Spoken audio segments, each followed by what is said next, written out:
Beauty and the Beast Reimagined, A Cursed Kingdom's Love Story. Chapter 1. The Original Curse.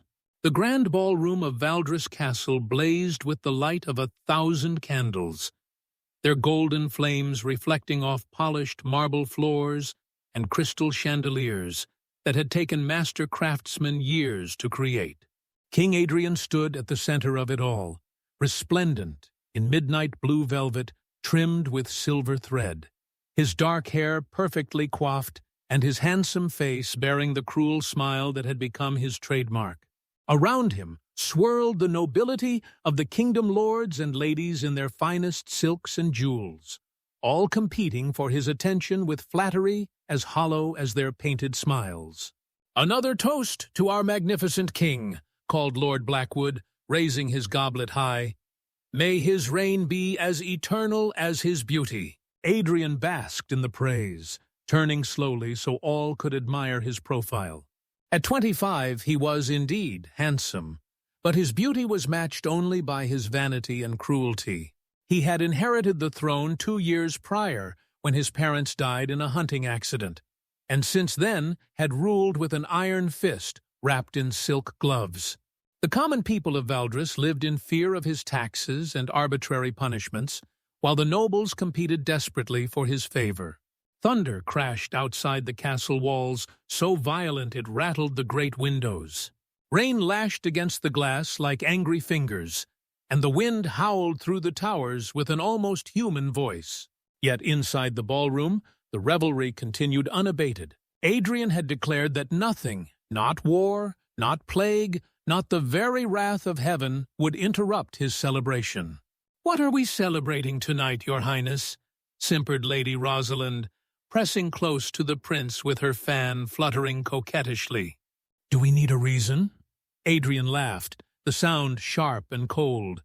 "We celebrate because we are beautiful, because we are wealthy, because we are better than the wretched masses who grovel in the mud beyond these walls. Is that not reason enough?" The courtiers laughed dutifully, though some shifted uncomfortably at his words. Even among the corrupt nobility, there were those who remembered that a king's duty was to serve his people, not mock them. It was then that the great doors burst open with a bang that silenced the entire assembly. Wind and rain swept into the ballroom, extinguishing dozens of candles and sending the ladies' elaborate gowns billowing like storm clouds. In the doorway stood a figure that made the blood freeze in every vein. She was ancient beyond measure, her white hair hanging in wet, stringy tendrils around a face that was little more than weathered parchment stretched over sharp bones. Her clothes were nothing but tattered rags that clung to her skeletal frame, and her feet were bare and bleeding from the rocky path to the castle. Water pooled around her as she stood there, lightning illuminating her from behind like some terrible vision from a nightmare. "Please," she whispered, her voice somehow carrying to every corner of the vast room despite its frailty. "I seek shelter from the storm, just a place by your fire, a crust of bread." King Adrian's lip curled in disgust. Several ladies behind him actually recoiled, pressing perfumed handkerchiefs to their noses as if the old woman's poverty might be contagious. "How dare you?" Adrian's voice cracked like a whip across the stunned silence. "How dare you enter my palace uninvited, dripping your filth on my floors, interrupting my guests with your pathetic begging?" The old woman's pale eyes, strange eyes, he noticed suddenly, that seemed to hold depths of ancient knowledge, fixed on his face. "I ask only for the kindness that any human soul would show another in distress." "Human soul?" Adrian threw back his head and laughed, the sound echoing off the vaulted ceiling. "Look around you, hag. Do you see any human souls here?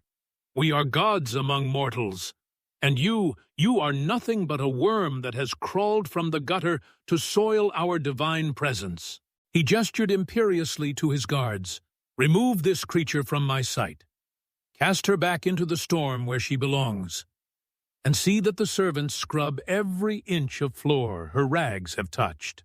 The guards stepped forward, their armor clanking, But the old woman raised one gnarled hand, and they froze mid-step, as if turned to stone. A strange energy began to fill the air, making every hair stand on end and causing the remaining candle flames to flicker in impossible colors. "You judge by appearances, do you?" Her voice was changing, growing stronger, resonating with a power that made the very stones of the castle tremble. "You believe that beauty makes one worthy, that poverty makes one worthless." Prince Adrian felt the first flicker of fear, but his pride was too great to show weakness before his court. "I believe in the natural order of things. The beautiful and noble rule, the ugly and common serve. That is how God made the world." "Is it?" The old woman's form began to shimmer, her bent back straightening, her rags transforming into robes that seemed woven from starlight itself. Her ancient face remained unchanged, but now it was terrible in its power, rather than pitiable in its poverty. "Then let us see how you fare when the natural order is adjusted." "Seize her!" Adrian shouted, but his guards could not move, could not even speak. The entire assembly stood frozen like statues as the sorceress, for that was clearly what she was, raised both hands toward the crystal chandelier above. "You who judge by appearance alone," she intoned, her voice now echoing with the force of an approaching hurricane, "shall learn what it truly means to be judged by your looks. You, King Adrian, and all who share your blood, and every soul born to this cursed land, you shall wear your true nature on your faces for all to see." The chandelier exploded in a shower of crystal and impossible light. The light spread outward like ripples in a pond, touching every person in the room, every servant in the kitchens, every citizen sleeping in their beds throughout the kingdom. And as it touched them, they began to change. Prince Adrian felt his bones stretching, his muscles bulging, coarse hair sprouting from his skin, as his handsome face elongated into a muzzle filled with razor-sharp fangs. His screams became roars as his hands twisted into claws, and his elegant form became that of a monstrous bear-wolf hybrid that towered nearly 8 feet tall. Around him, his guests were undergoing their own transformations, some becoming bird-like creatures with beaks and talons, others taking on the characteristics of deer, foxes, badgers, and countless other beasts. But the worst transformations were reserved for the royal bloodline. Adrian's parents' portraits on the wall twisted and writhed as the curse reached even their painted forms, showing them as grotesque vulture creatures with human intelligence gleaming in their predatory eyes. "The curse can only be broken," the sorceress proclaimed as chaos erupted around her, "when one of royal blood finds true love, not the shallow admiration you have known, but love that sees past the monstrous exterior to the soul within. And that love must come from one untainted by this land, one who chooses to love freely rather than from duty or fear." She looked directly at the creature that had been King Adrian, now cowering behind his throne. "There is no limit to this curse, young king. It may last a day, a year, a century, or until the very stars burn out. That choice lies not with me, but with your ability to inspire love rather than revulsion." With that, she vanished in a swirl of wind and rain, leaving behind only the echo of her laughter and a kingdom forever transformed. The great ballroom fell silent except for the sound of terrified whimpering and the storm that continued to rage outside, as if the very heavens wept for what had been lost. And in the center of it all stood the creature that had once been the most beautiful king in all the land, staring at his reflection in the polished marble floor, and seeing only a monster staring back. Chapter 2. 2 Generations of Despair. 60 years had passed since that terrible night when the sorceress's curse fell upon the kingdom of Valdris like a plague of shadows. The once magnificent ballroom now lay in ruins, its crystal chandeliers long since shattered, their fragments scattered across floors that had not seen polish in decades. Dust motes danced in the pale light that filtered through cracked windows, and the portraits of long-dead nobles hung askew on walls stained with moisture and neglect.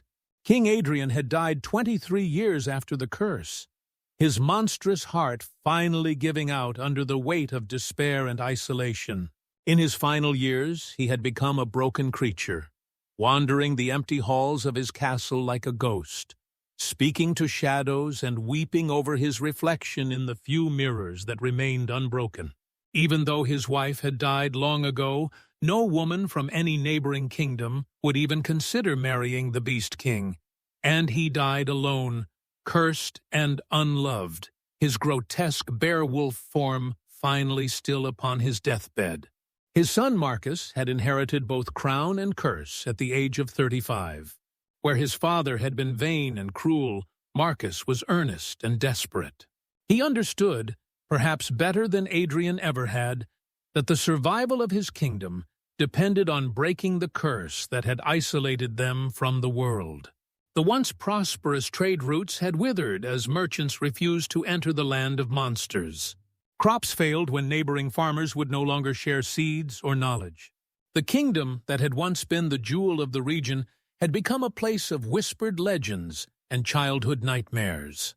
Marcus had taken a different approach than his father. Instead of hiding from the world, he had sent envoys, the few cursed subjects brave enough to venture beyond the kingdom's borders to seek a bride from the uncursed lands. It had taken 3 years and countless rejections before Lady Cordelia of Raven's Hollow had finally agreed to the marriage.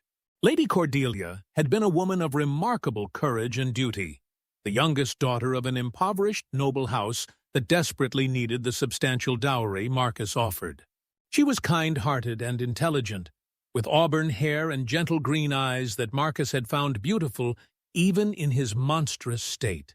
When she first saw him, a creature with the body of a man but the head and claws of a massive wolf, his once human face elongated into a snout filled with yellowed fangs, she had not screamed or fled as so many others had. Instead, she had curtsied formally and spoken the words that had sealed their marriage contract. "Your Majesty, I am honored to serve the kingdom." But duty was not love, and service was not affection. Throughout their 15-year marriage, Cordelia had been an exemplary queen. She had been courteous, respectful, and had even borne him a son. She had never been cruel to the cursed subjects, treating the fox people and deer folk and bird creatures with the same formal politeness she showed her husband. Yet Marcus had seen the truth in her eyes every time she looked at him, the involuntary flinch when he spoke, his growling voice making her hands tremble even after years of marriage. He had seen how she always found excuses to avoid physical contact, how she would pale when forced to take his clawed hand during court ceremonies. When she had died of a fever 7 years ago, Marcus had mourned not just her death, but the knowledge that she had never truly loved him. The curse remained unbroken, and with it, the slow death of his kingdom continued.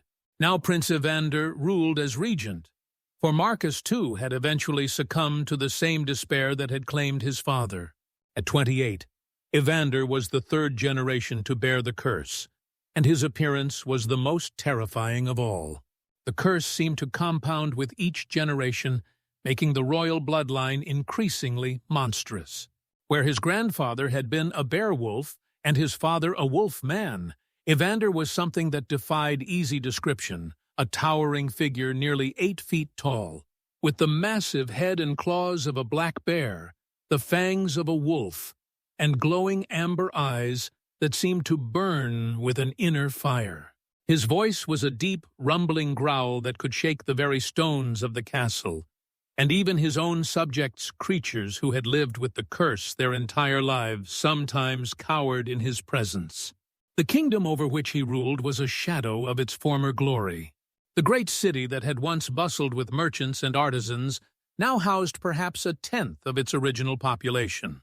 Many of the cursed citizens had fled to the wild borderlands, living as hermits rather than face the daily reminder of their condition.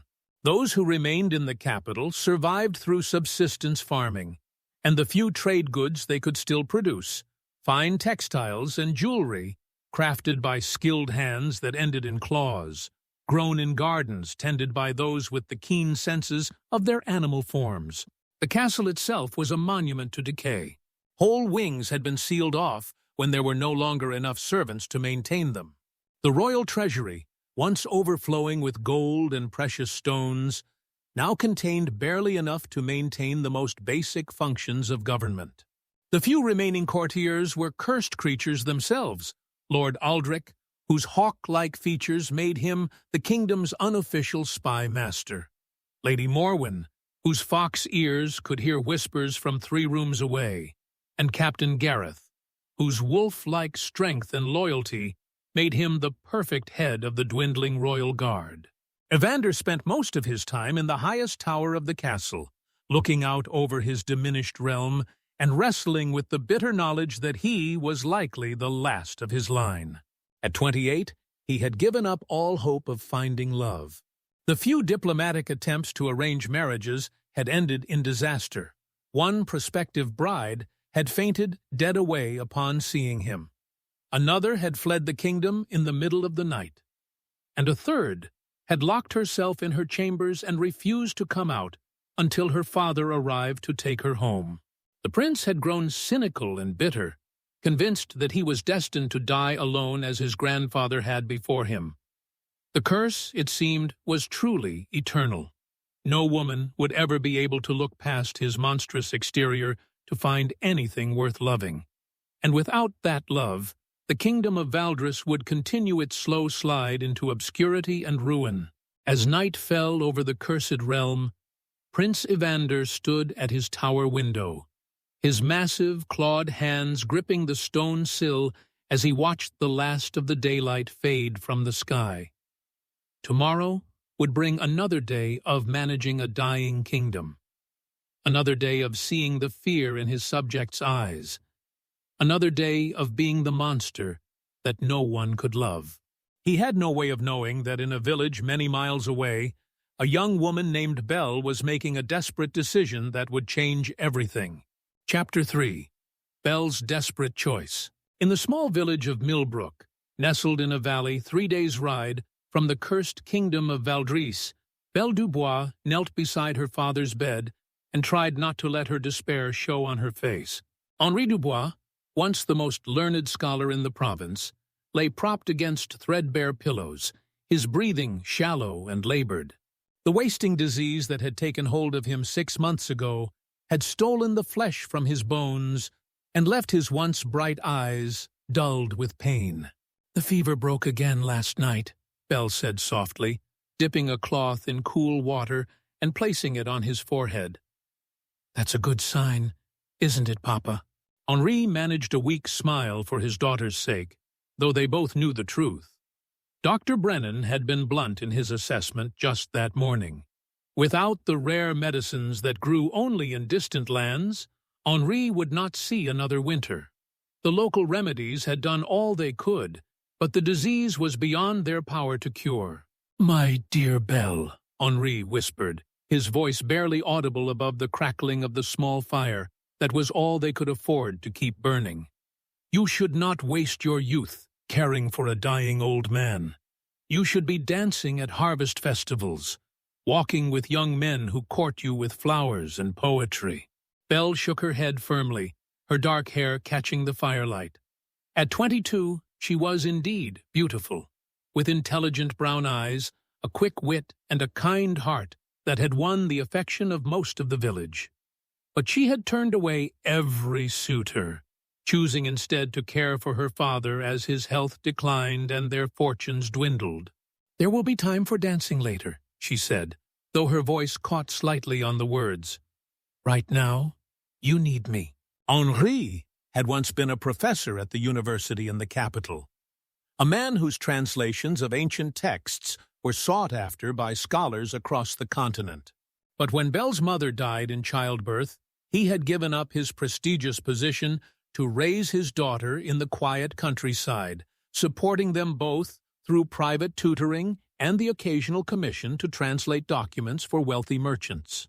They had lived modestly but comfortably in their small cottage surrounded by gardens that Belle tended with loving care. The illness had changed everything. Henri could no longer work, and their savings had been consumed by doctor's visits and medicines that proved ineffective. Belle had sold her mother's jewelry, her few fine dresses, even some of her father's precious books to pay for his care. Now their cottage was nearly bare, containing little more than the necessities of survival. Dr. Brennan mentioned the silverwort again today, Belle said carefully, not wanting to raise false hopes. He said that if we could obtain it, combined with moonbell root and starflower essence, there might be a chance. Henri's laugh was bitter. Those ingredients cost more than most men earn in a lifetime, my dear one. Silverwort grows only in the mountains of Valdris, and who would dare venture into that cursed land to harvest it? The merchants who once traded such rarities no longer make that journey. Belle had heard the stories about Valdris, of course. Every child in the region knew the tales of the cursed kingdom where monsters walked in human form, where travelers disappeared and were never seen again. Most dismissed them as superstition, stories told to frighten children into obedience. But the fact remained that trade with Valdris had ceased decades ago, and no merchants would speak of why. The apothecary in Millbrook says there are still those who claim to have contacts in Valdris, Belle said slowly. He mentioned that servants are sometimes needed at the royal palace, that they pay well for those willing to work there. Henri's eyes sharpened despite his weakness. Belle, no, I will not have you even consider such a thing. Whatever dangers may or may not exist in that forsaken place, I will not see my daughter risk herself for my sake. But Belle had already made her decision, though she kept it hidden behind a calm exterior. That evening, after Henri had fallen into an uneasy sleep, she sat at their small kitchen table with a piece of precious paper and began to write. The letter was addressed to her childhood friend Marie, who had married a merchant in the next town over. Dearest Marie, I write to you in desperate circumstances. Papa's condition grows worse each day, and Dr. Brennan says only the rarest medicines might save him now. I have heard that work can be found in the kingdom of Valdris, where such medicines might be more readily available. I know you will think me foolish for believing in old stories, but I must try. If something should happen to me, please see that Papa is cared for. There is a small sum hidden beneath the loose stone by the hearth. It should be enough to keep him comfortable. Your devoted friend, Belle. 3 days later, Belle had sold everything of value that remained in their cottage, except for her father's most cherished books and her mother's wedding ring, which she wore on a chain around her neck. She had sewn the coins into the lining of her warmest cloak and packed her few remaining possessions into a leather satchel that had belonged to her grandfather. Dr. Brennan had given her a list of the medicines Henri needed, written in his careful script along with precise dosages and preparation instructions. The old physician had tried once more to dissuade her from her journey, warning her that the stories about Valdris might be more than mere superstition. But when he saw the determination in her eyes, he had simply blessed her and promised to check on Henri while she was gone. I will return, Papa, Belle whispered as she kissed her sleeping father's forehead in the pre-dawn darkness. I promise you, I will find a way to save you. The hired cart that would take her to the crossroads, where the road to Valdris branched off from the main highway, was waiting outside. The driver, a nervous man named Thomas, who made his living carrying passengers between the small villages, had tried to talk her out of going to the very borders of the cursed kingdom. There are other places that might have work for a young woman, he had said, the capital city, or perhaps one of the port towns. Surely you don't need to venture into that accursed place. But Belle had read her father's geography books, had studied the old trade routes, and knew that Valdres was the only kingdom within reasonable distance where the mountain herbs she needed might grow. More importantly, if the stories about the wealth of the royal palace were true, it was the only place where she might earn enough money quickly enough to save her father's life. As the cart rumbled away from Millbrook in the gray light of dawn, Belle pressed her face to the small window and watched her childhood home disappear behind the hills.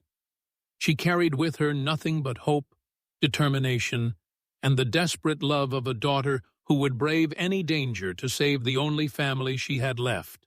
She had no way of knowing that the kingdom she sought was indeed cursed, that monsters did walk its halls, and that the greatest monster of all was a lonely prince who had long ago given up hope of ever finding the one thing that could save them all. Chapter 4. Arrival in the Cursed Kingdom. The journey to Valdres had taken Belle 4 long days of increasingly lonely travel. Thomas the cart driver had grown more nervous with each mile, muttering prayers under his breath and refusing to meet her eyes when she tried to make conversation. Other travelers on the road had stared at her with expressions ranging from pity to outright disbelief when they learned her destination. "Turn back, girl," an old merchant had warned her at a roadside inn on the second night. "I was young once too, thought I could brave anything for the right price. But there are some things no amount of gold is worth." He had rolled up his sleeve to show her a collection of old scars on his forearm. "These are from the last time anyone tried to establish trade with Valdres, nigh on 15 years ago. The creatures that came to meet our caravan, they weren't natural." But Belle had pressed on, her father's pale face and labored breathing haunting her dreams. By the 3rd day, she was traveling alone, Thomas having finally refused to go any further, and leaving her at a crossroads with directions to follow the old stone markers toward the kingdom's border. Now, as the sun began to set on the 4th day, Belle crested a hill and saw the border of Valdres spread out before her. The sight took her breath away, though not for the reasons she had expected. The landscape was hauntingly beautiful. Rolling hills covered in wild grasses gave way to ancient forests that seemed to shimmer with an otherworldly light. A river wound through the valley like a ribbon of silver, and in the distance she could see the spires and towers of what must be the capital city. The architecture was magnificent, even from this distance, soaring Gothic towers and graceful bridges that spoke of master craftsmen and centuries of artistic tradition. But something was wrong with the picture. It took Belle several moments to identify what disturbed her. There was no movement, no farmers working in the fields, no smoke rising from cottage chimneys, no travelers on the roads. The entire kingdom seemed frozen in an enchanted stillness that made her skin prickle with unease. As she guided her hired horse down the winding road toward the border, Belle noticed the first signs that the stories about Valdres might contain more truth than she had wanted to believe. The trees grew in strange, twisted shapes that almost looked deliberate, as if they had been sculpted rather than grown. The very air seemed thicker here, charged with an energy that made her hair stand on end and her horse whinny nervously. She had been traveling for perhaps an hour into the kingdom when she encountered her first cursed citizens. A small farmhouse sat beside the road, its garden overgrown but still showing signs of careful tending. Belle had stopped to water her horse at the well, thinking the place abandoned when movement in the doorway caught her eye. What she saw made her gasp and stumble backward. A family was watching her from the threshold, but they were unlike any family she had ever seen. The father stood nearly 7 feet tall, his body human in shape but covered in short brown fur, his face elongated into the gentle features of a deer complete with small antlers. Beside him, a woman with the same deer-like characteristics held the hand of a child whose large, dark eyes and delicate features would have been beautiful on any human face, but were rendered alien by the soft fur and tiny hornbuds that marked him as one of the cursed. For a long moment, Belle and the deer family stared at each other in mutual shock.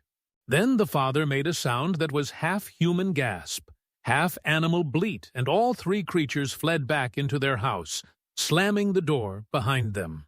Belle could hear them speaking in frightened whispers, their voices carrying the same musical quality she had noticed in the father's cry. Shaken, but not deterred, Belle continued toward the capital.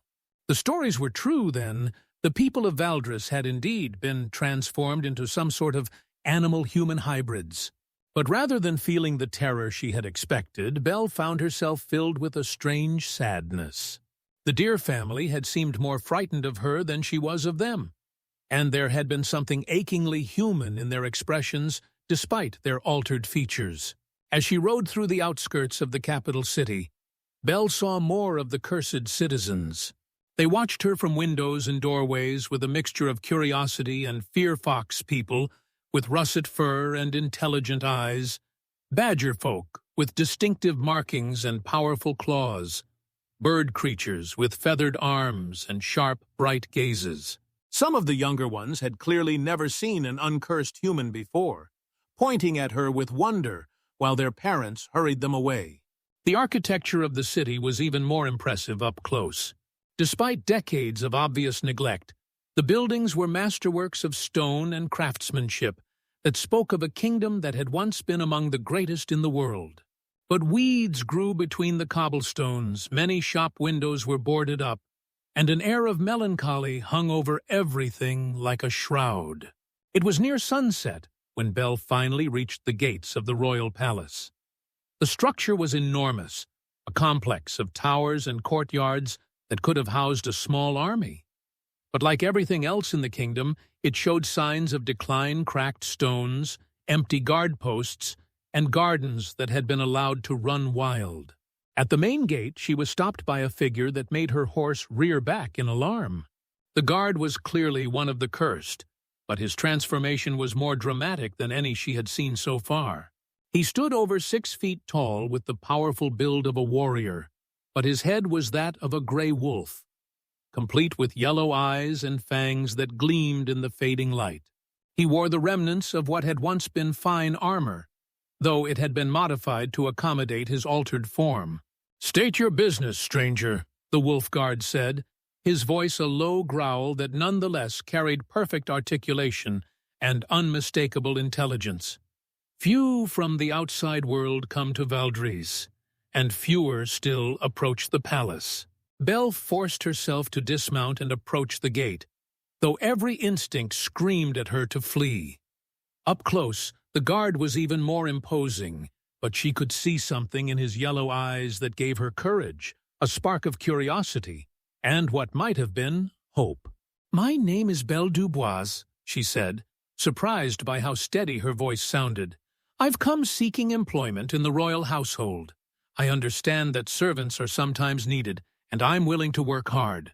The wolf guard's ears perked forward in an almost comical expression of surprise. "Employment?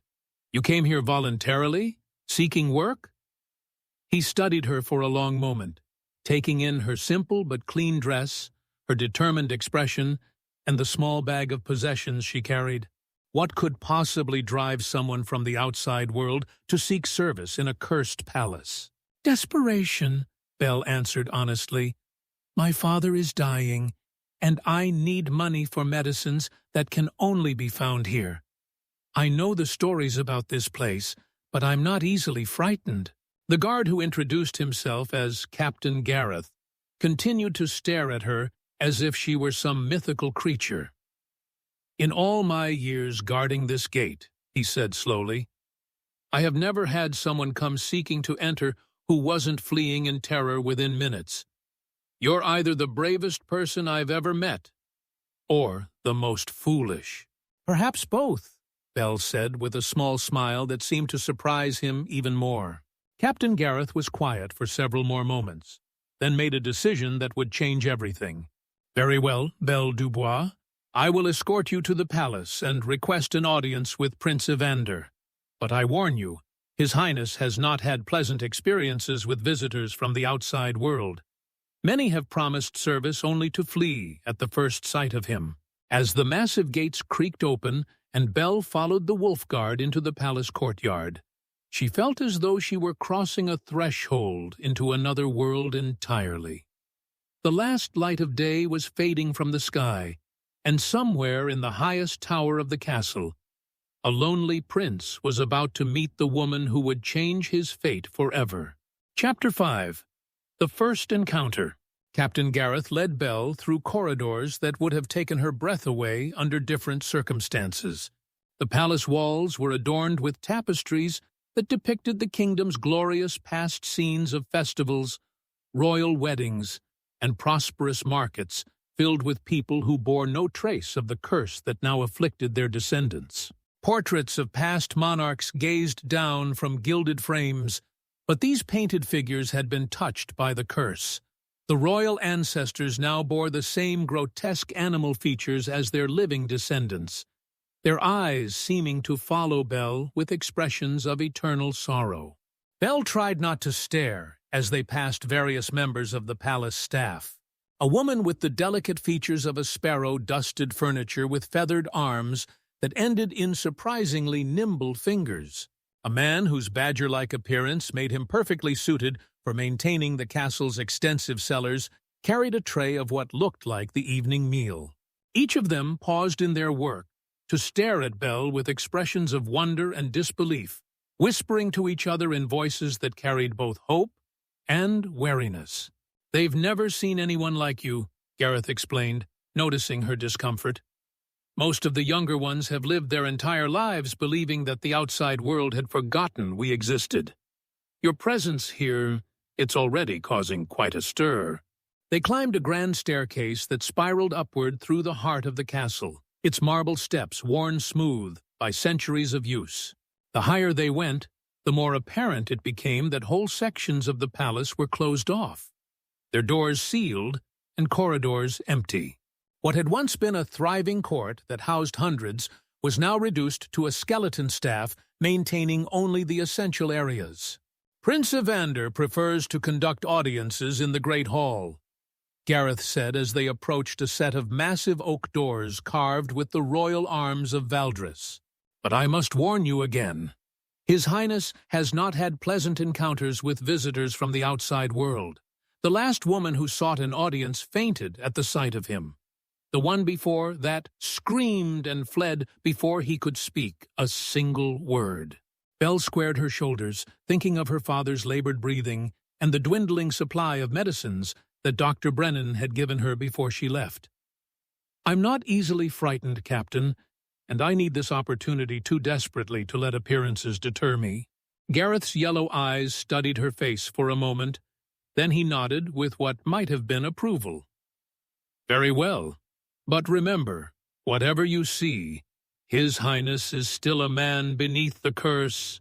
He has feelings that can be wounded and pride that has already been shattered more times than any soul should bear." The great hall that lay beyond the doors was a testament to faded grandeur. Vaulted ceilings soared overhead, supported by columns of black marble veined with gold. Stained glass windows depicted the history of the kingdom in brilliant colors, though many of the panes were cracked or missing entirely. At the far end of the hall stood a throne carved from a single piece of white stone, its arms sculpted in the shape of rearing lions. But the throne was empty. Instead, a figure stood in the shadows beside one of the great windows, looking out over the darkening city. Belle could make out little more than a silhouette, but even from this distance she could tell that Prince Evander was extraordinarily tall and powerfully built. "Your Highness," Gareth called out, his voice echoing in the vast space, "I present Belle Dubois, who has come seeking employment in the royal household." The figure at the window went very still for a moment, then slowly turned toward them. Belle's first glimpse of Prince Evander made her breath catch in her throat, though she managed not to cry out or step backward. He was truly massive, standing nearly 8 feet tall with shoulders broad enough to fill a doorway. But it was his face that commanded attention, or rather what had once been a face. The curse had given him the head of an enormous black bear, complete with a powerful jaw filled with yellowed fangs and long ears that were strange on such a fearsome visage. His eyes, however, were the most unsettling feature of all glowing amber orbs that held an unmistakably human intelligence and pain. When he spoke, his voice was a deep rumble that seemed to vibrate through the stone floor. "Another one, Gareth. Have we not learned from past experiences that visitors from the outside world find our hospitality disagreeable?" Belle could hear the bitterness in his words, the expectation of rejection that had been carved into his soul by years of disappointment. She forced herself to take several steps forward, though her heart was pounding so hard she was certain he could hear it. "Your Highness," she said, dropping into the deep curtsy that her father had taught her from the etiquette books in his library. "I am Belle Dubois of Millbrook, and I humbly request the opportunity to serve in your household." Prince Evander's massive head tilted slightly, his amber eyes fixed on her face as if searching for signs of the fear and revulsion he clearly expected to see. When Belle remained where she was, neither fleeing nor fainting, something like surprise flickered across his bearish features. "You wish to serve here?" His voice was carefully controlled, but Belle caught the note of disbelief. "Tell me, Miss Dubois, what could possibly motivate someone from the outside world to seek employment in a cursed palace filled with monsters?" The word monsters was spoken with such self-loathing that Belle felt an unexpected pang of sympathy. She could see now what Captain Gareth had meant about wounded pride and feelings that could be hurt. Beneath the fearsome exterior, Prince Evander was clearly a man who had been broken by years of rejection and isolation. "My father is dying, Your Highness," Belle said honestly. "He needs medicines that are rare and expensive, medicines that I've been told grow in this kingdom. I'm hoping to earn enough to purchase them and send them home before—" She stopped, unable to finish the sentence. Prince Evander studied her for a long moment, his amber eyes unreadable.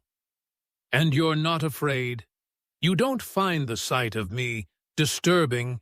Belle considered lying, giving him the polite reassurance she was certain he wanted to hear. But something in his expression told her that he would see through any falsehood, and that honesty, however uncomfortable, would serve them both better. "I won't pretend that your appearance isn't startling, Your Highness," she said carefully. "But I've seen enough of your kingdom today to understand that there's more to this curse than simple monster stories. Your people, all of them, still speak with intelligence and move with purpose. Whatever happened here, it didn't change who you are inside."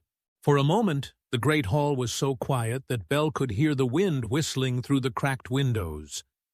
Prince Evander's expression was unreadable, but she thought she saw something shift in his amber eyes, surprise, perhaps, or the faint stirring of hope. Then his features hardened again, and when he spoke, his voice was cold and dismissive. "Pretty words, Miss Dubois, but words are easy when one needs employment badly enough. We shall see how long your tolerance lasts when faced with the daily reality of serving monsters." He turned to Captain Gareth. "Place her with the household staff. Give her the most menial tasks available, cleaning, scrubbing, whatever will test her resolve most thoroughly. When she flees, as they all do, at least she can say she gave it an honest attempt."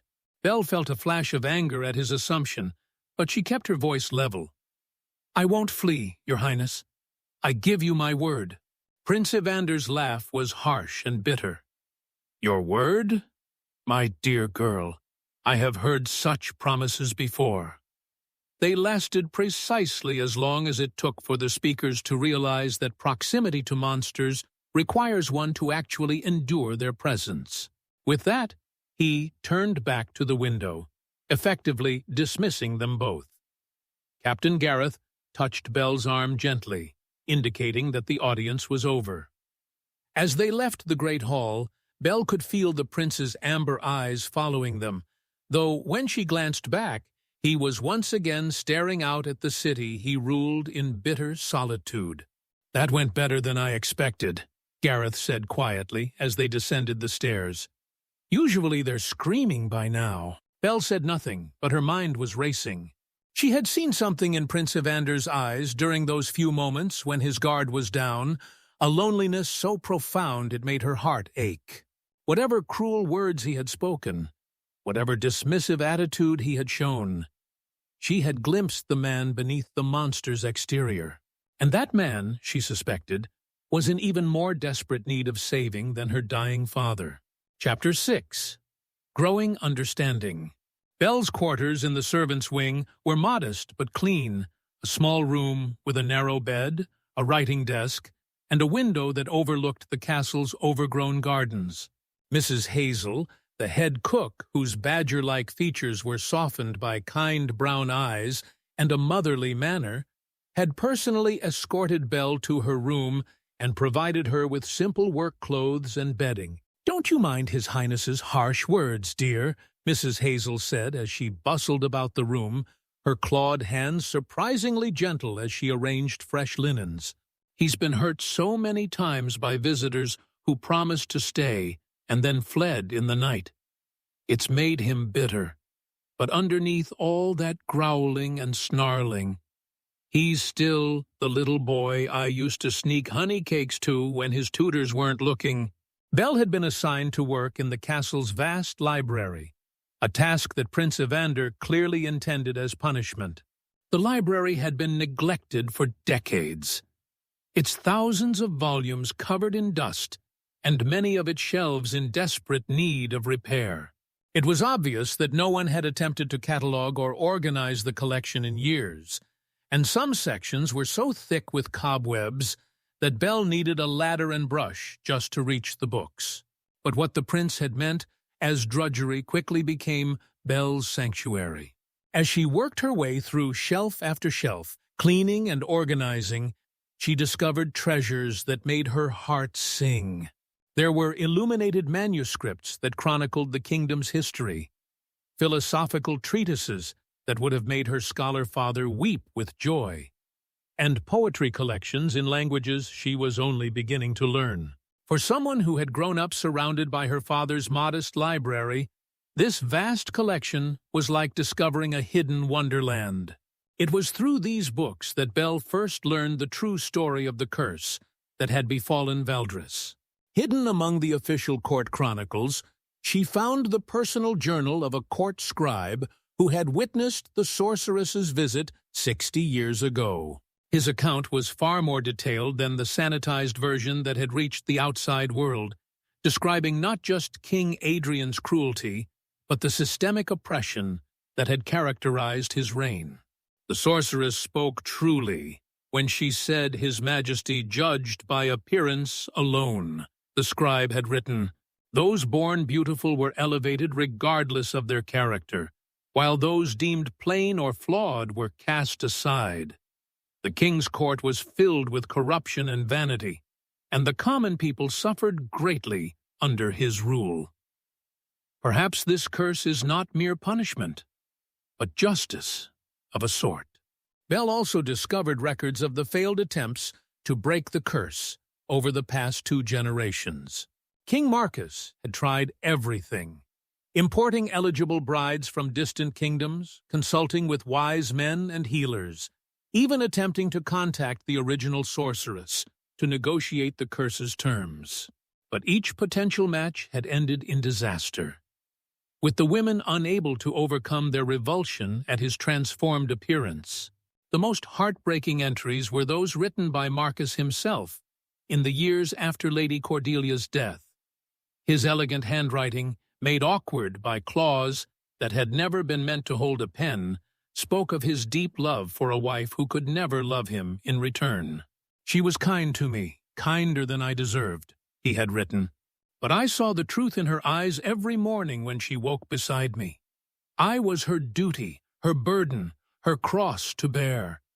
She never spoke a cruel word, never showed her revulsion openly, but love cannot be commanded, and pity is not affection. The curse remains unbroken, because no heart can truly love what it finds monstrous." It was while reading these tragic accounts that Belle first encountered Prince Evander outside of their formal audience. She had been working late into the evening, absorbed in a particularly fascinating treatise on ancient healing practices, when she heard heavy footsteps in the corridor outside.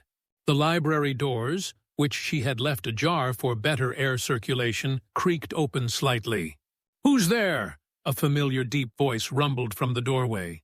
Belle looked up to see Prince Evander's massive silhouette framed against the torchlight from the corridor. In the dim light of her single candle, his amber eyes seemed to glow like twin flames.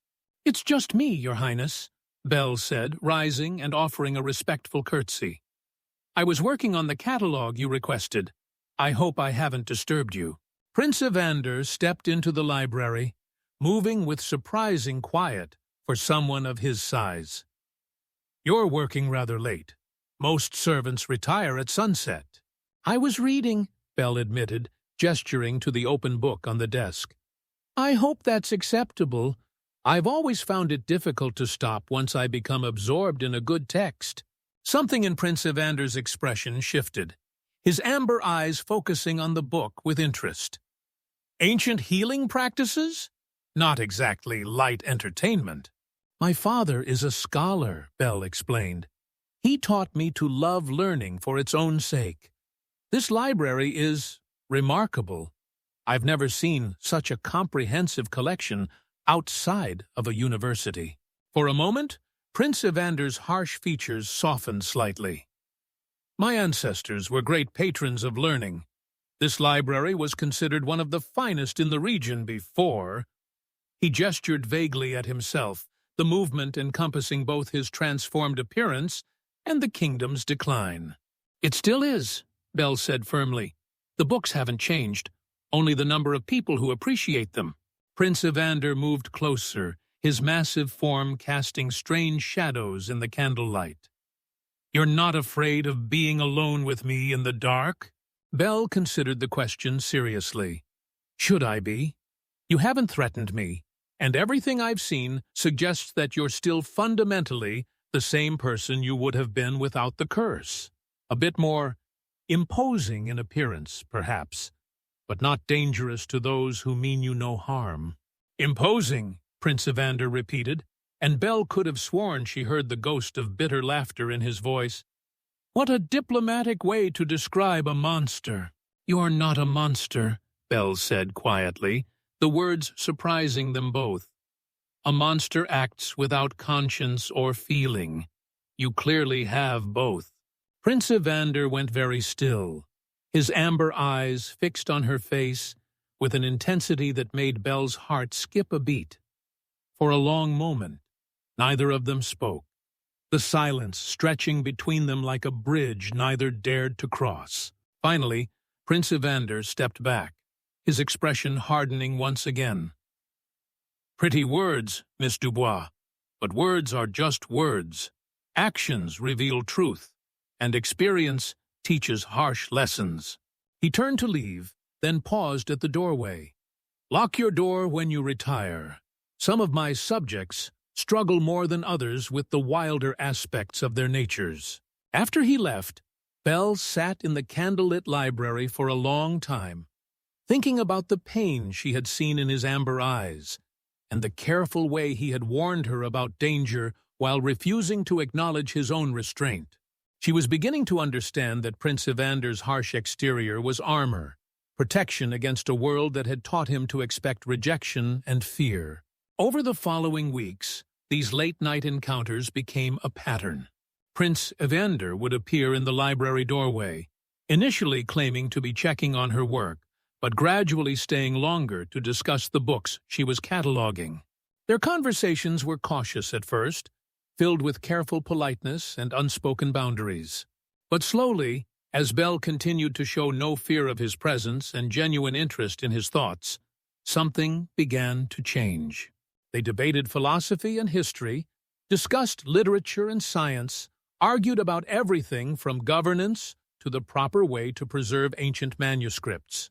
Belle discovered that beneath his monstrous exterior, Prince Evander possessed a brilliant mind and a depth of knowledge that rivaled her father's. More importantly, she began to see glimpses of the man he had been before years of isolation and rejection had hardened his heart. But with each passing day, Belle also felt the weight of her father's illness pressing down on her. The letters she received from Millbrook grew increasingly alarming, describing Henri's rapid decline despite the efforts of Dr. Brennan and the kind neighbors who checked on him. Belle had managed to send home a portion of her wages, but it wasn't enough to purchase the expensive medicines he needed, and time was running out. It was during one of their late-night discussions that Belle finally worked up the courage to ask Prince Evander about the herbs she needed. They had been debating the merits of various medical texts when she mentioned silverwort and its properties. Silverwort?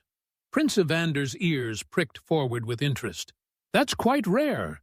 It grows only in the highest peaks of our northern mountains. Why do you ask? Belle hesitated, then decided on honesty. It's one of the medicines my father needs. Along with moonbell root and starflower essence, I was wondering if such things might be available here. Prince Evander was quiet for a long moment, his amber eyes studying her face. These are expensive medicines, Miss Dubois.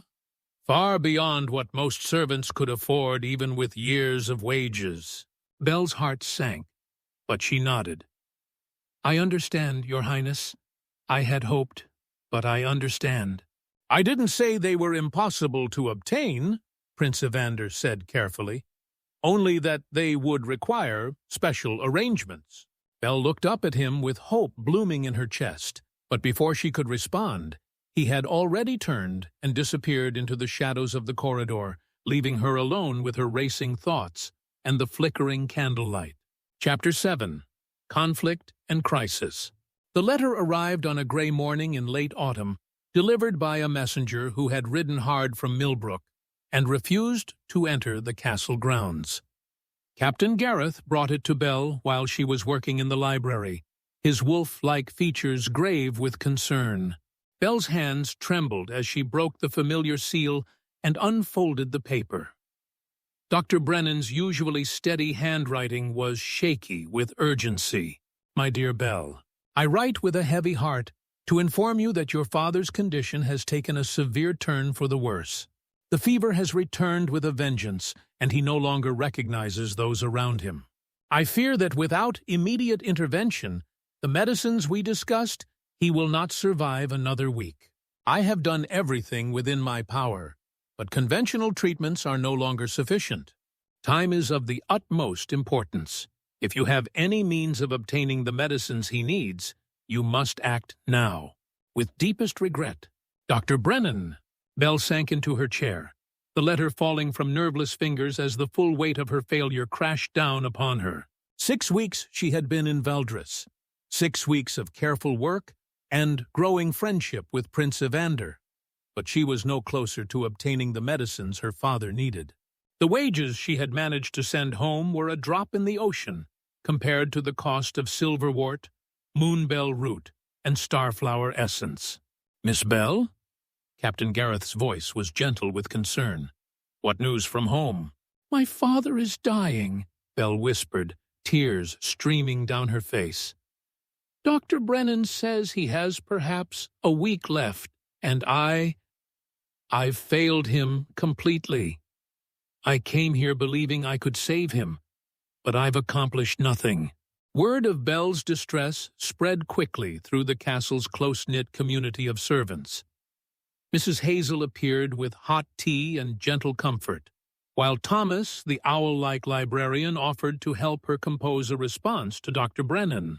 But Belle could barely hear their kind words through the roar of panic in her ears. She had to go home. There was no question about it now. Even if she couldn't save her father, she couldn't let him die alone among strangers while she was hundreds of miles away. But leaving would mean abandoning any hope of obtaining the medicines and breaking the promise she had made to Prince Evander that she wouldn't flee like all the others. It was while she was packing her few possessions with shaking hands that Prince Evander appeared in her doorway. His massive frame filled the entrance completely, his amber eyes taking in the scene, her tear-stained face, the packed bag, the obvious signs of departure. So, he said, his voice carefully controlled but carrying an undercurrent of something that might have been pain. "The time has come for you to leave as well." Bell looked up at him, seeing the resignation in his posture, the way his shoulders had set as if bracing for another blow. "Your Highness, No explanations necessary, Miss Dubois," Prince Evander interrupted, his tone growing colder. "I understand perfectly. The novelty has worn off. The reality of living among monsters has become too much to bear. It was inevitable." "That's not—" Bell started, but he continued as if she hadn't spoken. "I suppose I should thank you for lasting longer than most. 6 weeks is actually quite impressive.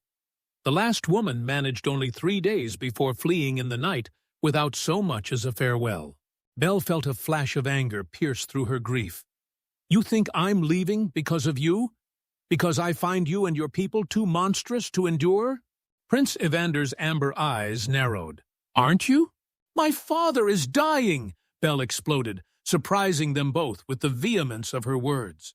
"He has, perhaps, a week left to live, and I've spent 6 weeks here accomplishing nothing while he suffers alone. I'm not leaving because I'm afraid of you.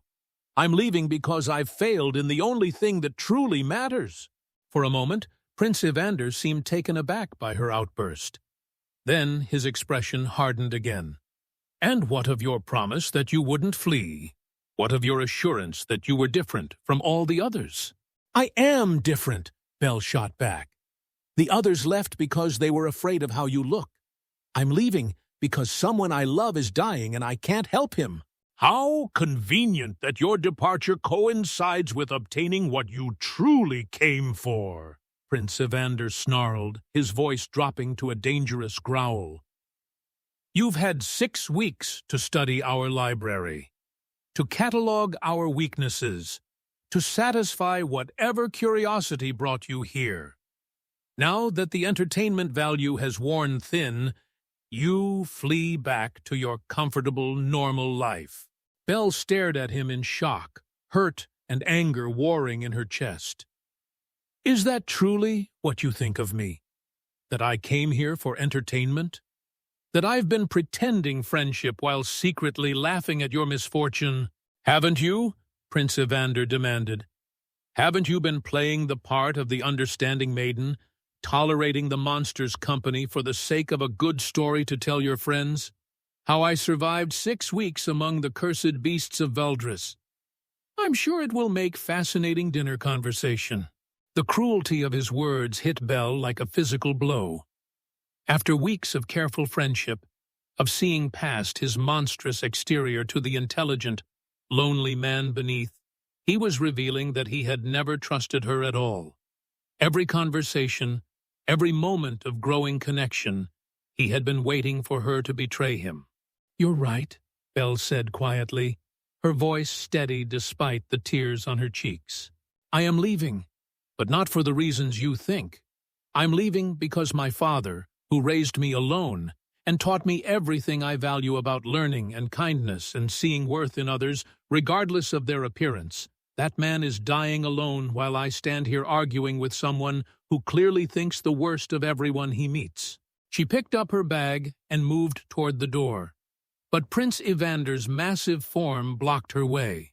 "You'll be back," he said, but there was something desperate in his voice now, a crack in his armor of cynicism. "When the real world disappoints you, when you realize that normal people can be just as monstrous as we are, you'll remember the library and the conversations and—" "No," Belle said firmly, "I won't be back, because you've just shown me that despite everything, despite weeks of proving that I don't judge by appearances, despite every conversation we've shared, you still believe I'm as shallow and cruel as everyone else who has hurt you. And I won't subject myself to that again." Their argument was interrupted by the sound of horns blowing from the castle walls, not the ceremonial fanfares used for announcements, but the harsh, urgent blasts that signaled danger. Captain Gareth's voice could be heard shouting orders in the courtyard below, and the sound of running feet echoed through the corridors. Prince Evander's head snapped toward the window, his amber eyes blazing. "What in hell's name?" "Your Highness!" Thomas the librarian burst into the room, his owl-like features wild with panic. "Soldiers at the gates! A full company from Drakmore, armed and demanding entry." Belle felt her blood run cold. Drakmore was Valdris's neighbor to the south, a militaristic kingdom known for its aggressive expansion and intolerance of anything they deemed unnatural. If their soldiers were here in force, it could only mean trouble. Prince Evander was already moving, his earlier anger forgotten in the face of immediate danger to his people. "How many? What do they want?" "At least 50 men, Your Highness, led by Captain Roderick Blackthorne. They claim to be investigating reports of supernatural threats to the stability of the region. They demand to speak with you directly." Belle had heard of Captain Blackthorne, a brutal man, who had made his reputation hunting down witches and supernatural creatures, often with little regard for evidence or mercy. If he was here with a full company of soldiers, it meant he had convinced his superiors that Valdris posed a genuine threat. Prince Evander turned back to Belle, and for a moment she saw past his anger to the fear beneath, not fear for himself, but for his people. "It seems your departure is well-timed, Miss Dubois. You can leave with a clear conscience, knowing you won't be here to witness whatever comes next." But Belle was already setting down her bag, her father's illness momentarily forgotten in the face of this new crisis. "What are you going to do?" "What I must," Prince Evander replied grimly. "Meet with them. Try to convince them that we pose no threat to anyone." "Looking like that?" Belle asked bluntly. "No offense, Your Highness, but Captain Blackthorne isn't known for his understanding nature. One look at you and he'll consider himself justified in whatever action he's planned." Prince Evander's laugh was harsh and bitter. "Then perhaps it's time the outside world learned exactly what monsters they've created with their fear and hatred." As he strode from the room, Belle stood frozen in the doorway, watching his massive figure disappear down the corridor. She thought of the dear family who had fled at her approach, of Mrs. Hazel's kind eyes and gentle hands, of all the cursed citizens who had done nothing wrong except be born in the wrong place at the wrong time. Then she thought of Captain Blackthorne's reputation for violence, and made a decision that would change everything. Instead of leaving the castle as she had planned, Belle Dubois ran toward the throne room, determined to stand between the prince and whatever fate awaited him at the gates. Chapter 8. The Revelation of Love. Belle reached the castle's main courtyard just as Prince Evander emerged from the great hall, his massive form cutting an imposing figure against the grey stone walls. Behind him came his small council captain Gareth, Lord Aldrich with his hawk-like features, and Lady Morwen, whose fox ears were already swiveling toward the sounds from beyond the gates. The cursed inhabitants of the castle had gathered in doorways and windows, their animal features tense with fear and uncertainty. At the gates, Captain Roderick Blackthorne sat astride a massive black war-horse, his armor polished to a mirror shine and his hand resting casually on his sword hilt. He was a man in his 40s with steel-gray hair and cold blue eyes that seemed to catalog everything as either threat or target. Behind him, 50 soldiers in the crimson and gold of Drakmore sat in perfect formation, their weapons gleaming in the pale afternoon light. "Prince Evander of Valdris," Captain Blackthorne called out, his voice carrying easily across the courtyard. "By order of King Aldwin of Drakmore and the allied council of the southern kingdoms, I am here to investigate reports of supernatural corruption and unnatural creatures threatening the stability of the region." Prince Evander approached the gates with measured steps, and Belle saw several of the soldiers' horses shy away from his scent, their riders struggling to maintain control. When Evander spoke, his deep voice carried the authority of generations of royal blood, despite his monstrous appearance. "Captain Blackthorne, you are welcome to Valdris as an emissary, but I must protest the size of your force.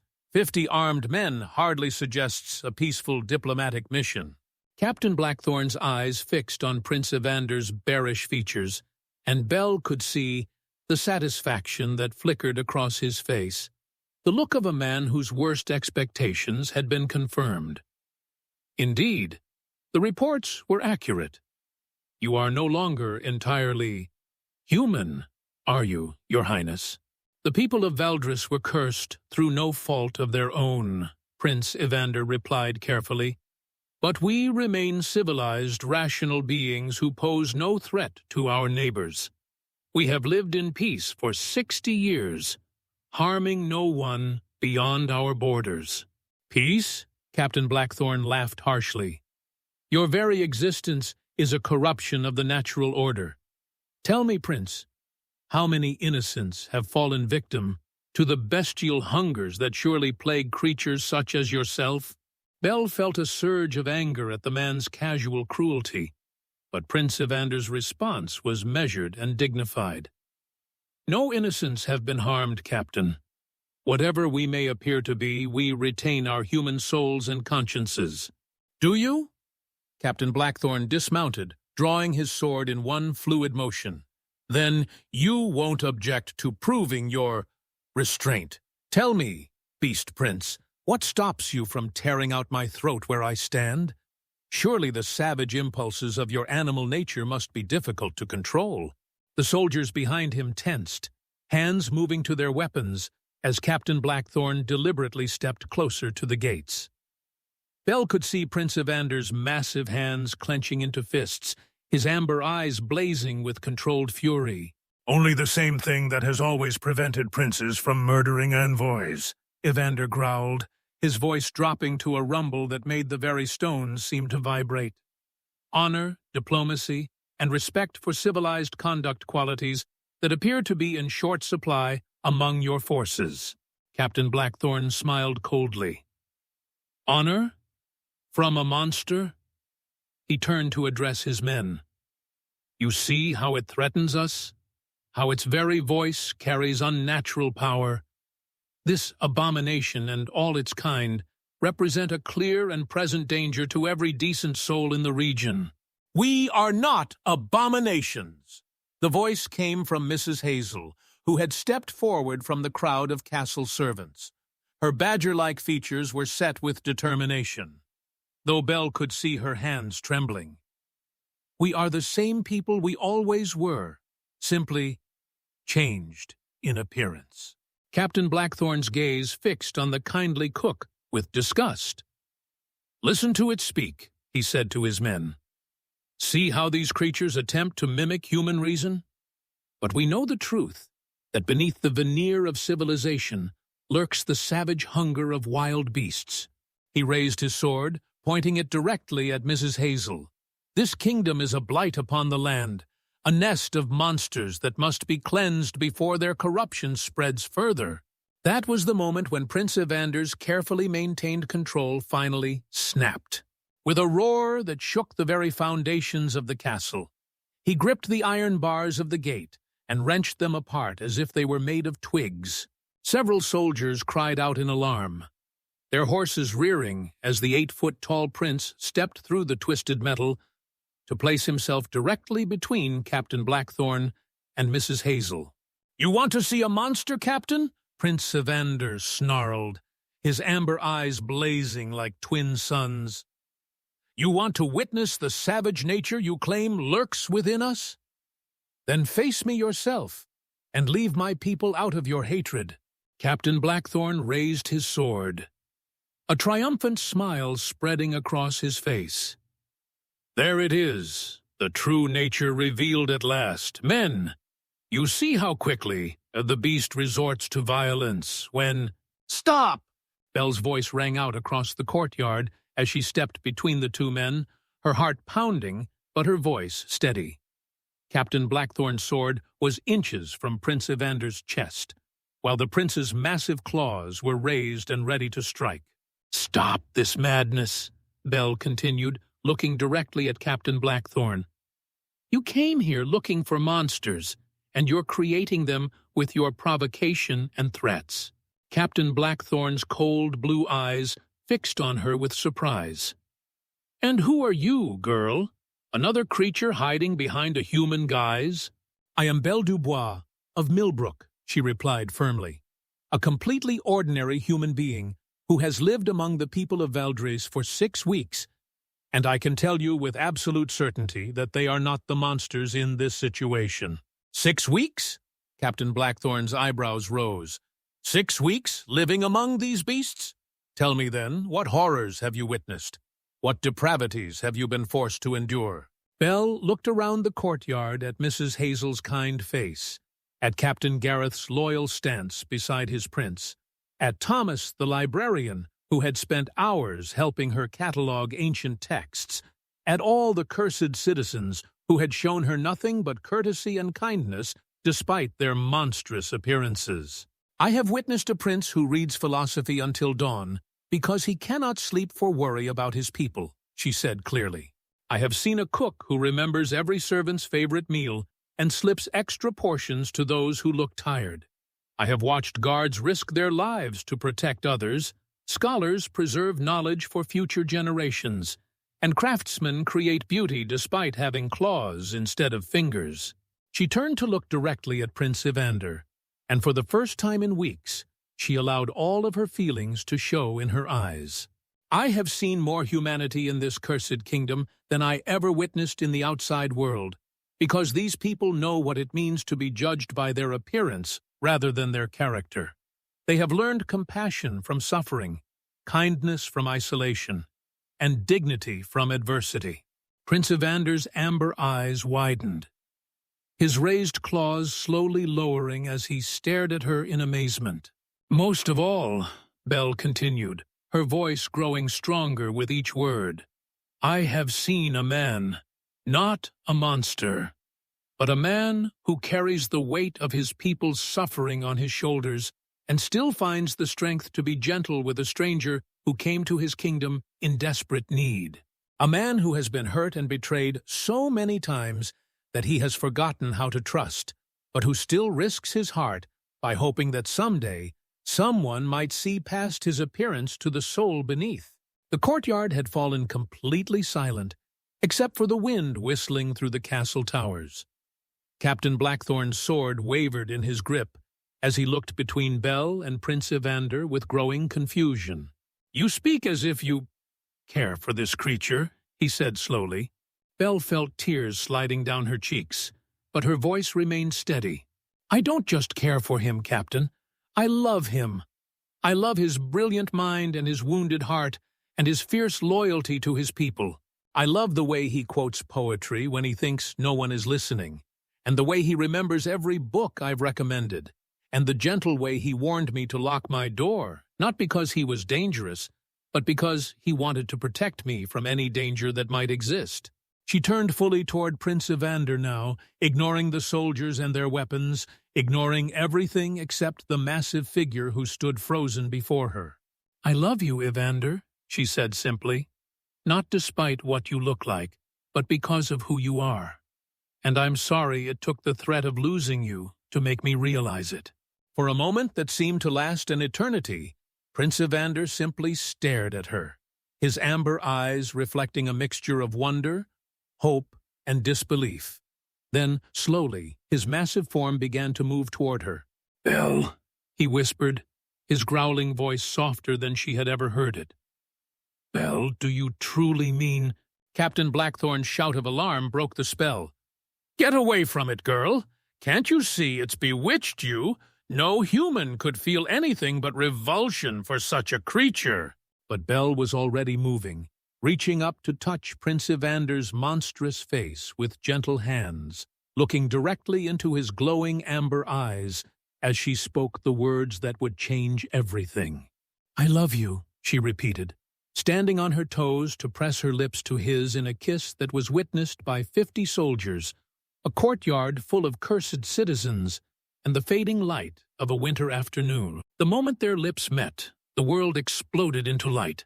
Belle felt, rather than saw, the brilliant radiance that emanated from Prince Evander's massive form, spreading outward in waves that seemed to wash over every stone of the castle every tree in the kingdom, every soul touched by the ancient curse. The light was warm and golden, filled with the power of love finally recognized and freely given. When the radiance faded and Belle could see again, she found herself looking into the most beautiful brown eyes she had ever seen, set in a face that was undeniably human and heartbreakingly handsome. Prince Evander stood before her in his true form at last, tall and broad-shouldered, with dark hair that caught the light, and a face that bore the wisdom and kindness she had always seen beneath the monster's exterior. Around them, the courtyard was filled with gasps and cries of wonder, as every cursed citizen of Valdres was restored to their human form. Mrs. Hazel was weeping with joy as she looked at her own hands, no longer clawed, but soft and weathered from years of honest work. Captain Gareth stood in amazement, running his fingers through hair that was gray instead of gray fur. But Belle only had eyes for Evander, who was staring at her with an expression of such pure love and gratitude that it took her breath away. "You saved us," he whispered, his voice now a rich baritone instead of a growl. "You saved us all." "We saved each other," Belle replied, and kissed him again, as the people of Valdres celebrated their freedom and Captain Blackthorn fled with his soldiers, no longer able to justify an attack on a kingdom that had just proven itself capable of the most powerful magic of all. Chapter 9. The Breaking of the Curse. As the golden light faded from the courtyard, and the reality of their transformation began to sink in, the people of Valdres erupted into celebration. 60 years of curse had been broken in a single moment of true love, and the joy was infectious. Children who had known only animal forms marveled at their human hands and faces, while elders wept to see features they hadn't glimpsed since their youth. But Belle's attention was entirely focused on the man before her, no longer the fearsome beast prince, but Prince Evander, as he was always meant to be. His face bore the wisdom that comes from suffering transformed into compassion, and his brown eyes held depths of kindness that spoke to her soul.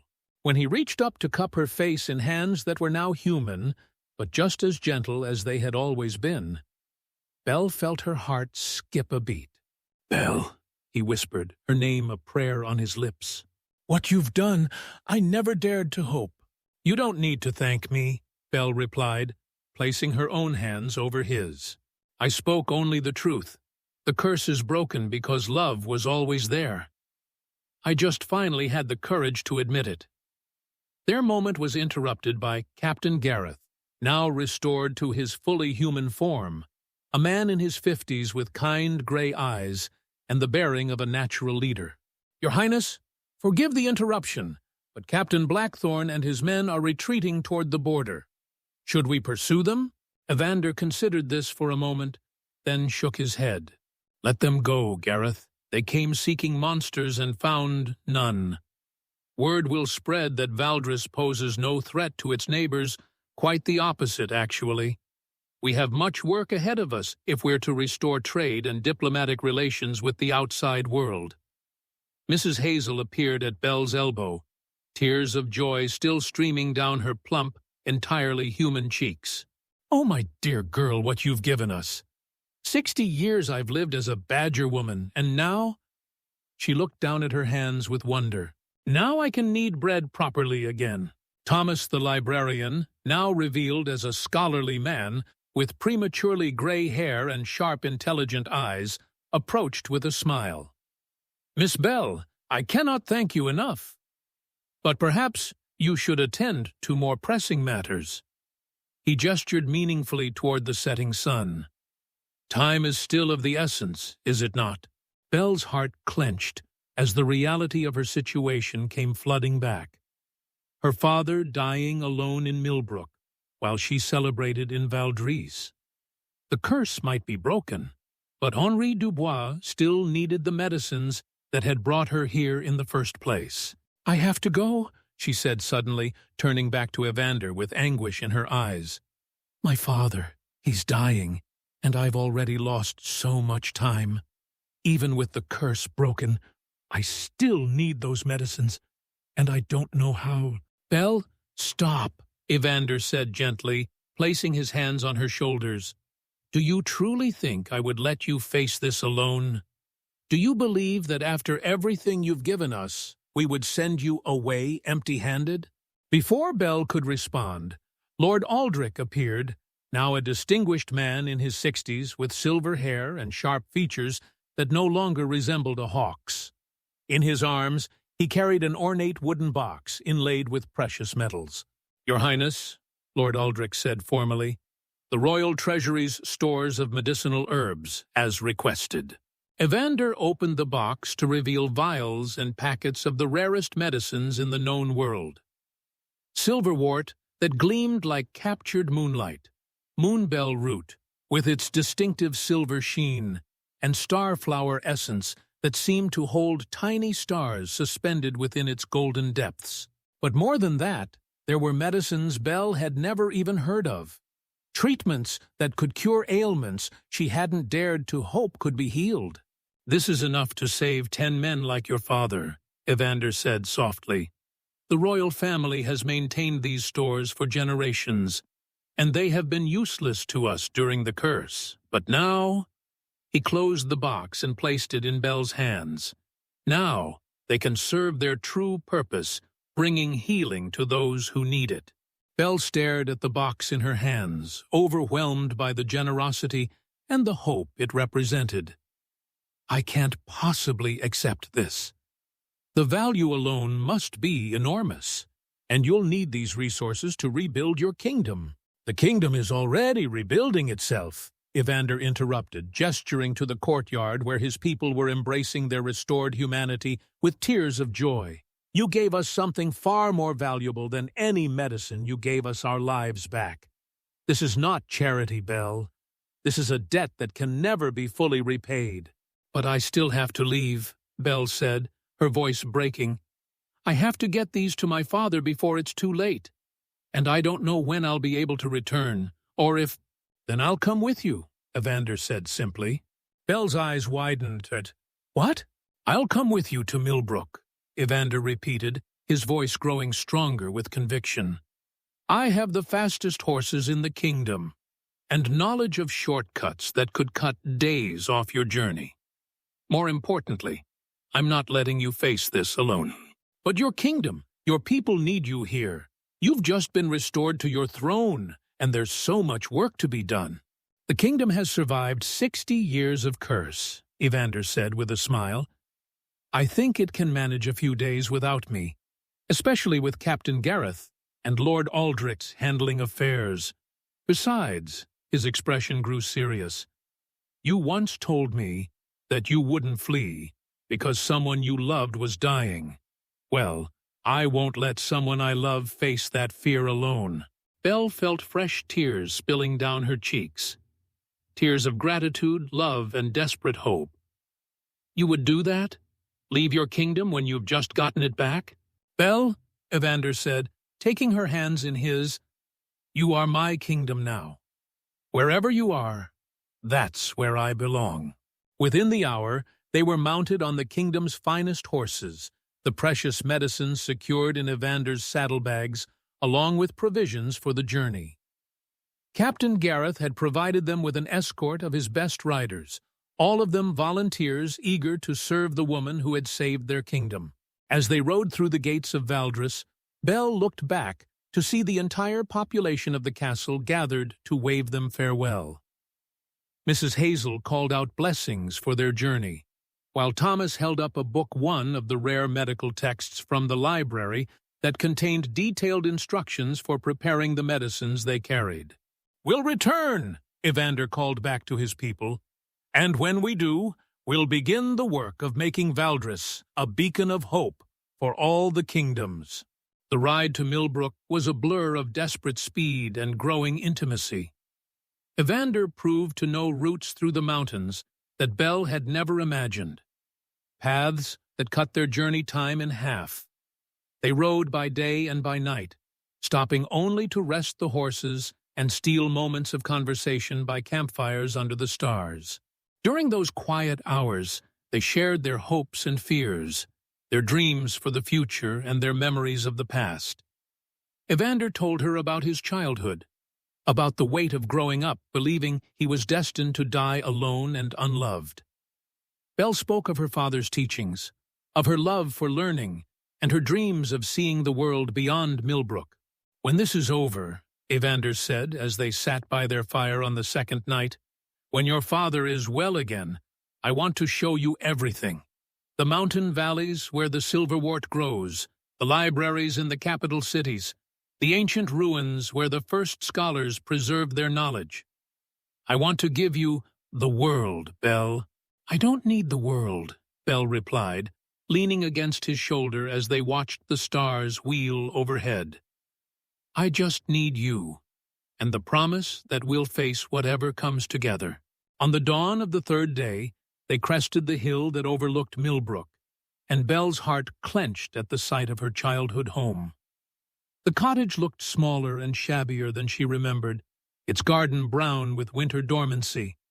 But smoke was rising from the chimney, which meant her father was still alive. "Dr. Brennan's horse is in the yard," Belle observed, her voice tight with worry. "That could be good or bad." "Only one way to find out," Evander said gently. "Are you ready?"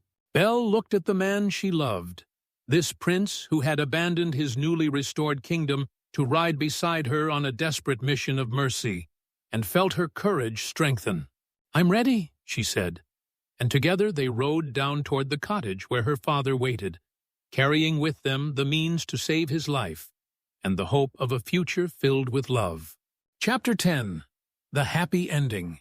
Belle's hands shook as she pushed open the door to her childhood home, the precious medicine chest clutched in her arms. The cottage was dim and quiet, filled with the familiar scents of old books and the herbs Dr. Brennan used in his treatments. But underlying it all was a smell that made her heart clench, the sickly sweet odor of approaching death. "Papa?" she called softly, afraid of what she might find.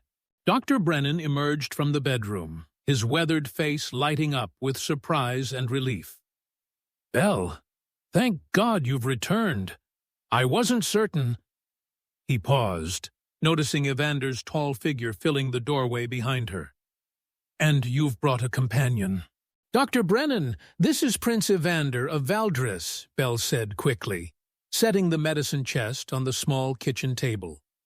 "More importantly, I have the medicines silverwort, moonbell root, starflower essence, and more. Please tell me we're not too late." Dr. Brennan's eyes widened as he saw the ornate chest, then moved to examine its contents. His hands trembled as he lifted out vials of medicines he had only read about in ancient texts. "Dear God, Belle, how did you manage to obtain these? The silverwort alone is worth more than most men see in a lifetime." "That doesn't matter now," Belle said urgently. "Is Papa—" "He's alive," Dr. Brennan said quickly, seeing the panic in her eyes. "Barely, but alive. The fever broke yesterday, but he's so weak. Belle, I won't lie to you.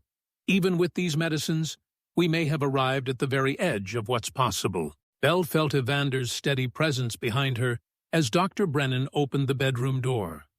Henri Dubois lay propped against pillows, his once robust frame reduced to skin and bones, his breathing shallow and labored. But his eyes, though clouded with illness, still held the sharp intelligence that Belle remembered. "Belle?" Henri's voice was barely a whisper. "My darling girl, you came back." Belle knelt beside his bed, taking his frail hand in hers. "Of course I came back, Papa, and I brought help."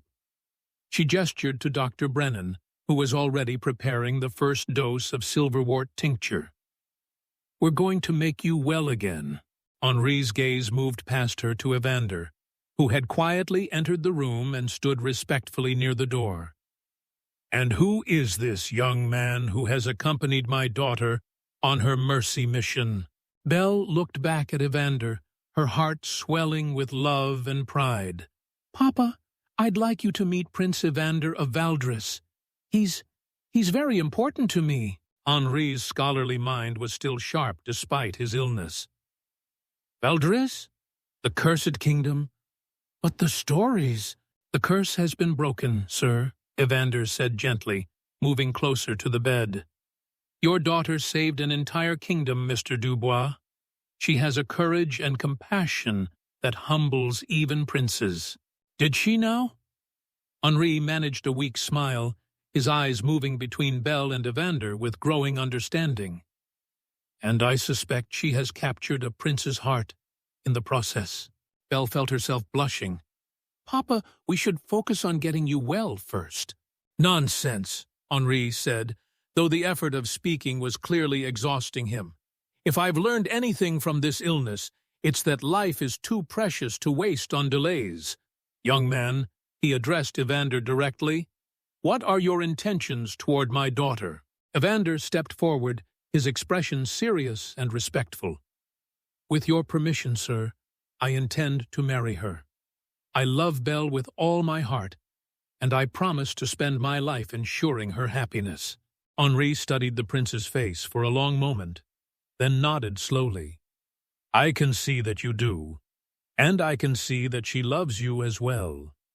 You have my blessing, Your Highness, though I suspect my daughter's opinion is the one that truly matters. Dr. Brennan interrupted gently. If we could continue this conversation while Henri takes his medicine. Time is still of the essence. The next several hours were a blur of careful medical preparation and anxious waiting. Dr. Brennan, with Thomas's ancient text as his guide, prepared precise doses of the rare medicines, each one designed to address a different aspect of Henri's condition. The silver wort to cleanse his blood, the moonbell root to strengthen his heart, the starflower essence to restore his depleted energy. Belle sat by her father's bedside throughout the night, holding his hand and watching for any sign of improvement. Evander remained nearby, sometimes fetching supplies for Dr. Brennan, sometimes simply providing silent support when Belle's fear threatened to overwhelm her. As dawn broke over Millbrook, Henri's breathing began to deepen and strengthen. The terrible pallor that had marked his illness was slowly giving way to a healthier color, and for the first time in months, he slept peacefully without the labored rasping that had characterized his rest. It's working, Dr. Brennan said quietly, checking Henri's pulse with wonder in his voice. The fever is gone, his heartbeat is strengthening, and his breathing is clear. I've never seen such a dramatic improvement. These medicines are truly miraculous. Belle wept with relief, finally allowing herself to believe that her father would survive. When Henri woke that afternoon, his eyes were clear and bright, and his voice was stronger than it had been in months. My dear girl, he said, reaching up to touch Belle's cheek, you look as though you haven't slept in days. And you, Your Highness, he addressed Evander with a twinkle in his eye, you look like a man who has found his purpose in life. Over the following days, as Henri's strength returned with remarkable speed, Belle told him the entire story of her time in Valdris. She spoke of the cursed people who had shown her such kindness, of the library where she and Evander had discovered their love of learning was matched only by their growing love for each other, and of the moment when her declaration of love had broken a 60-year-old curse. Henri listened with the fascination of a true scholar, asking detailed questions about the nature of the curse, the history of the kingdom, and the magical properties of true love. But more than that, Belle could see him observing the way she and Evander looked at each other, the easy partnership they had developed, and the obvious depth of their affection. You know, Henri said one evening as they sat by the fire, I always hoped that when you fell in love, it would be with someone who appreciated your mind as much as your heart. Someone who would encourage your love of learning rather than expecting you to abandon it for domestic duties. Evander has promised to show me the great libraries of the world, Belle said, smiling at her prince. He says that Valdris needs scholars and diplomats to help rebuild relationships with other kingdoms, and that my perspective as someone from outside the curse would be invaluable.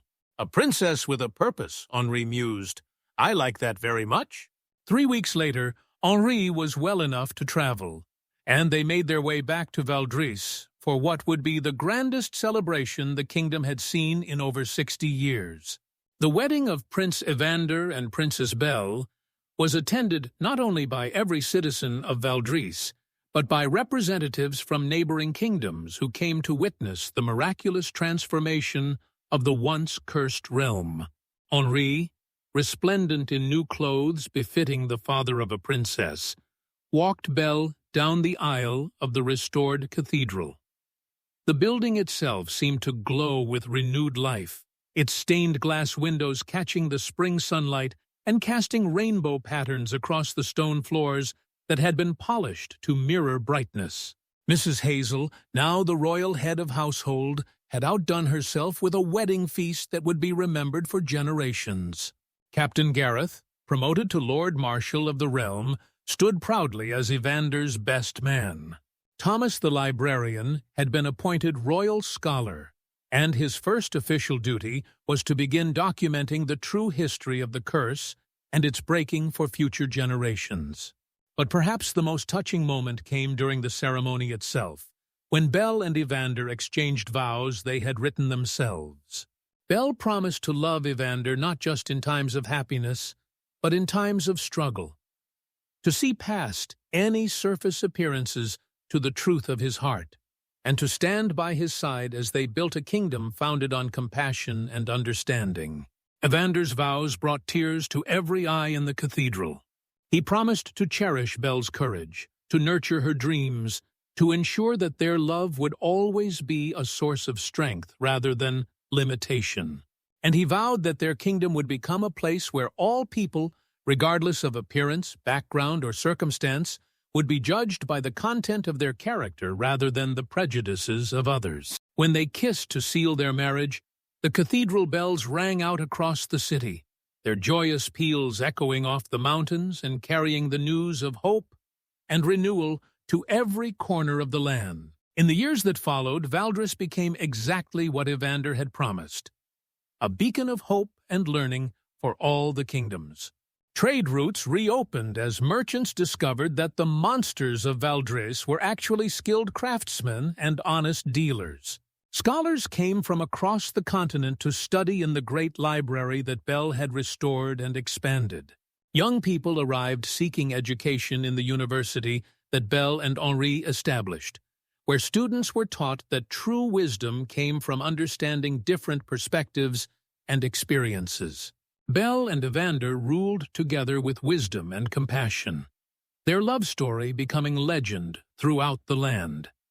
They had 3 children, 2 daughters and a son, who grew up hearing bedtime stories about the importance of looking beyond surface appearances to find the truth of a person's heart. Henri lived to see his grandchildren born and to watch his daughter become one of the most respected queens in the region. He spent his final years as the kingdom's chief historian, documenting not only the story of the curse, but the remarkable transformation that followed its breaking. And on quiet evenings, when the affairs of state were set aside and the children were asleep, Belle and Evander could still be found in the great library, reading together by candlelight just as they had during those first tentative days of their courtship. The books that surrounded them held the wisdom of ages, but they had learned the greatest truth of all through their own experience, that love, freely given and courageously declared, had the power to transform not just individuals but entire worlds. Their story became more than legend. It became a promise that even the most powerful curses could be broken by the simple courage to see beyond appearances and love without reservation. And in a world that often seemed full of darkness, the kingdom of Valdris stood as proof that true love really could conquer all, creating happily ever after not just for princes and princesses, but for all who were brave enough to believe in its power.